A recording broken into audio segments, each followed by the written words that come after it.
قرآنی کائنات کا روحانی راز، یہ جو کائنات ہے یہ صرف مادی اشیاء کا مجموعہ نہیں ہے بلکہ ایک روحانی نظم کا بھی بیان ہے۔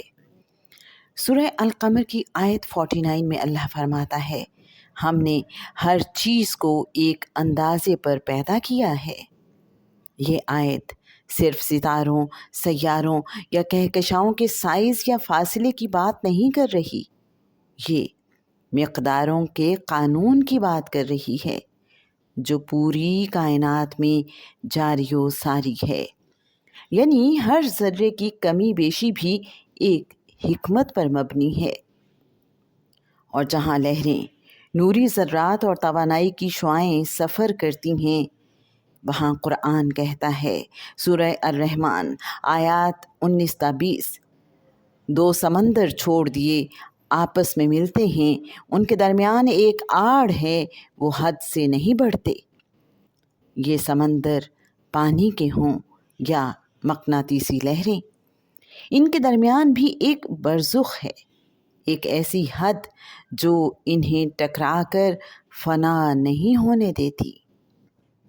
اسی طرح قرآن کہتا ہے، سورہ الطارق آیت نمبر 11، قسم ہے آسمان کی جو بار بار لوٹ آتا ہے۔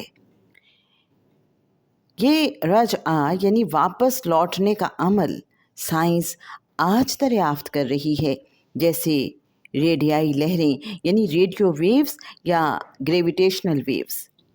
اور پھر انسان خود جو بظاہر ایک مٹی کی مخلوق ہے، اس کے بارے میں قرآن بار بار دعوت فکر دیتا ہے۔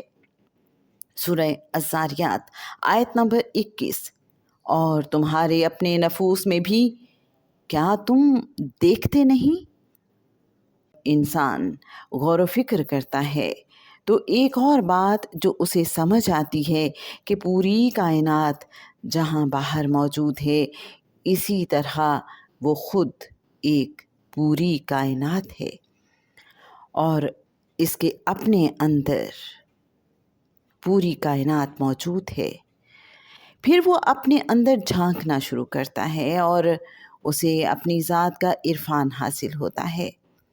جوں جوں وہ غور و فکر کرتا چلا جاتا ہے، یہی اپنی ذات کا عرفان اسے جہاں کائنات کو دریافت کرنے میں مدد دیتا ہے، وہیں خود شناسی اور خدا شناسی کی طرف لے جاتا ہے۔ اور یہی ہے قرآن کی کائناتی روحانیت، جہاں علم، فکر اور مشاہدہ سب رب کی طرف اشارہ کرتے ہیں۔ سورہ فصلات آیت نمبر 53، ہم انہیں اپنی نشانیاں دکھائیں گے آفاق میں بھی اور ان کے اپنے نفسوں میں بھی۔